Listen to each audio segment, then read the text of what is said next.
All right, guys. I think we're ready to get back to the talks. Yes. Love enthusiasm. Even right after a break when people might be a little tired, but no, you're energetic, you're here. Thank you for coming back. The next speaker is Dustin Tucker. He's it's you, Kelly. A non-traditional student and sophomore studying archaeology at the University of South Carolina. He's a 5-year veteran of the U.S. Army and a co-president, I heard co-captain is another phrase, for the USC Pastafarians, and the founder of the Columbia Coalition of Reason. He's here to talk about running a Billboard campaign. Let's hear it for Dustin.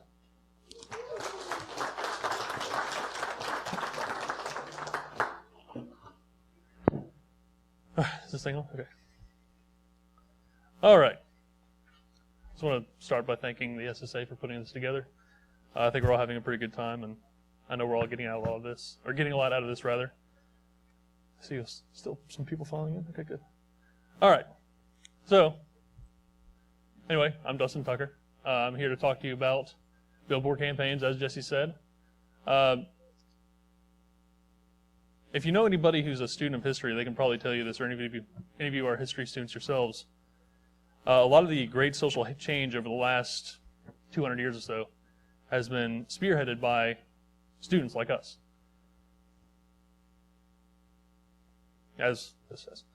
Things like the democracy transition in South Korea in the 80s, the unification of Germany, both 1871 and 1980s, or 1989. Anything in the U.S. Also, if you've looked at the student protests in Montreal, Canada recently, that is also, it's exploding. And of course, the communist revolution in China, that can't all be good examples. But what sets us apart from these movements is that we already have the law on our side. We have the motivation to do it, and we can do it. So the question is, how do we get in on this? Well, the grown-up groups, as I like to call them, they're already doing stuff like this in the form of Billboard campaigns, and this is something that we can do. This is something that we can get in on. The FFRF obviously is doing this, and United Core, American Atheists, everybody's doing it, and we can do it too. Actually, if you look down here, ColumbiaCorps.org, that's actually us. That is the Pastafarians at USC in a combination with other groups in South Carolina. Now, how can we get in on this? Well, the first thing you should be doing is looking for similar groups in your area. You need at least 3 to get in on, to start a United Coalition of Reason, little local chapter in your area. And if one's already in your area, obviously you can get involved with that as well. Maybe they haven't started their campaign yet. Maybe you can get in on it. If they have started one, you can get on as well for the next billboard they do. Of course, to start this, you just go to unitedcorps.org. They have the resources there. You go to unitedcorps.org to begin. It's really easy to get set up with. Columbia Corps has no less than 4 local groups, including my own, Pastafarians USC, Free Thought Society of the Midlands, Secular Humanists of the Midlands, and Camp Quest. So, if we have that much secular awesome in our little podunk backwater, I can almost guarantee that you have something like that as well. And if you don't, get out there and start some. Start some more off-campus groups. You have alumni, people who are outside, who can get this stuff started for you. You check out Unitarian churches. A lot of times Unitarian churches are just riddled with atheists. Another one in our area has an atheist pastor. So, yeah. So that's something to look into as well. Let's see, if you can even go as far as to start a statewide coalition of reason. It doesn't have to be like your specific town. You can branch out a little bit. Look around for, like, if you've got like another city 100 miles away that you can tap into. They've got a population that you can ask. They've got groups there that can get into a coalition of reason with you. Now, what happened next? Talk to Fred Edwards. He will get back to you. Fred Edwards is Mr. Wolf. If are any Wolf in the audience, do what he says. Do it when he says. And he will take care of you. He'll almost, this process is so easy. He can almost do all of this for you. All you have to do is be on the ground to coordinate. It's super simple. Anybody can do it. I mean, I'm doing it. I can barely speak. It's so easy. Step 3, get your billboard up. Once this happens, you're going to have a huge media circus. It's going to be incredible. You're not going to know what to do with yourself. For about a week, you're going to have news media companies like local TV stations, papers, especially if you're in the Bible Belt. I know South Carolina, we put out a huge press release. I think we sent it to something like 1,000 reporters across the state of South Carolina, and we had calls and requests for info from them. And it's just a phenomenal response. Not to mention the response that we got from the locals. I'm sure all of you know that it's kind of tough to be an atheist sometimes, especially in the South. And when people see a group like this, a lot of times they don't know you exist, and that can be a huge thing for them. They'll want to get involved.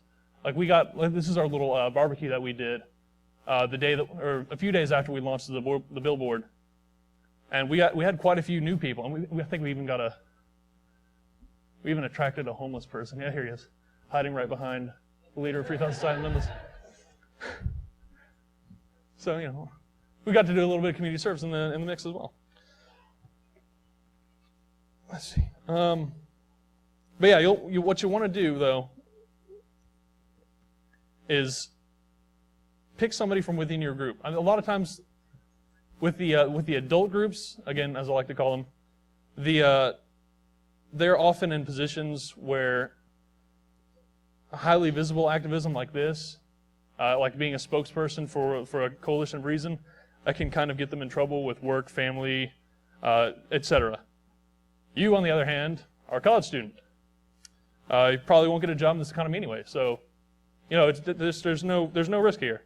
So just pick somebody confident and articulate from among your ranks to serve as a meat shield spokesperson, and you're good to go. And once the news stations know about you and like you, they'll keep coming back to you. They'll come back to you for advice, or well, not advice, but they'll come back to you for any questions they might have about future events that you're doing. They'll come back to you about any sort of religious themed news stories that they're doing. Like in South Carolina, we recently had the South Carolina Day of Prayer bill introduced into the state legislature, and they came to us. They came to us to ask about this. That's huge, because nobody cares what we think in South Carolina. But now suddenly, since we're doing this kind of thing, we're getting visible. They're starting to perk up and listen. They'll ask for you about any atheism-related issues that might have popped up in the national news. If they want to do a story about that locally, again, they'll come to you. They'll ask.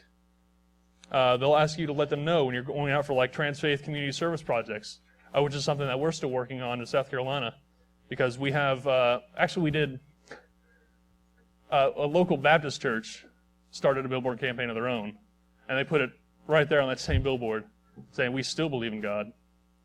Very snarky. They're clever people. But they're nice people, though. And we actually contacted them and said, I talked with their pastor, and they're very interested in doing community service projects with us. And again, that's the sort of thing that the news organizations want to know about. You are controversial just by virtue of being atheists. You don't have to do anything else. You're already a news story. And that's something that you can really capitalize on. Get yourself out there. Also, I know we just had a talk in here about half an hour ago about getting a job in the secular movement. This is the kind of thing that might look good on a resume. So if those of you who might be interested in that sort of thing, especially, again, if you're in the Bible Belt, there is absolutely no reason at all why you should not be doing this. If you're anywhere where religion has a huge influence, like it does in South Carolina, this is something that you need to get in on. This is not something that you should get on. You really need to be doing this, because they are just itching to give you money to do billboards. Again, and some of the benefits, like I said, huge media exposure. It's just going to be everywhere for like at least a week. They're going to want to talk to you. I remember like the first 3 days I was doing like I think I did like 5 or 6 or 7 interviews. They got me up at like 7 a.m. on Thanksgiving to do one. So I mean, yeah, I hope you like getting up early. Again, new folks joining your group, joining the other groups in your core. You get more exposure for things like Camp Quest. Camp Quest got some new, I guess, customers, some new campers as a result of this billboard campaign. So people they didn't know about it. You give them a site to look at, or you give them some sort of information resource, and they will seek it out. It's just a matter of, again, we don't have much exposure, and this gives those really small groups the kind of exposure that they need to survive and expand. Again, increased public awareness. People don't know who we are. They don't know what we stand for. That we have a huge image problem in this country, especially in places like South Carolina. And this stuff like this gets us on TV. It gets us FaceTime with the cameras. It gets our quotes in the newspaper. It gets us the exposure that we need to show people that we're just human beings. And that's, I think, if anything is more critical than that, I don't know what it is, because it's that perception that we really need to work on, and this is one of the steps in that direction. And again, the media will come to your group. They'll come to ask for your opinion on things. They want to know. They want ratings, and you will give them ratings, even if it's just to piss people off. They'll put you on TV to get people to tune into their channel. And I know one of my personal favorite little side effects to the campaigns, and I know it's one of Ashley's favorites as well, is hate mail, because we get some good hate mail. We had a lot of fun with that. Especially if any of you ever read or even know who Ashley Miller is. She has a blog that we have a lot of really good stuff on for that. I wanted to read you at least one piece of hate mail that I really liked, but I neglected to bring it up here, so I'm sorry. But anyway, it's a short talk, but that I kept it that way intentionally to leave lots of room for questions, because this is something that, again, I really want people to get interested in. Any questions you have for me, I can answer them now. I can answer them. Here's my information.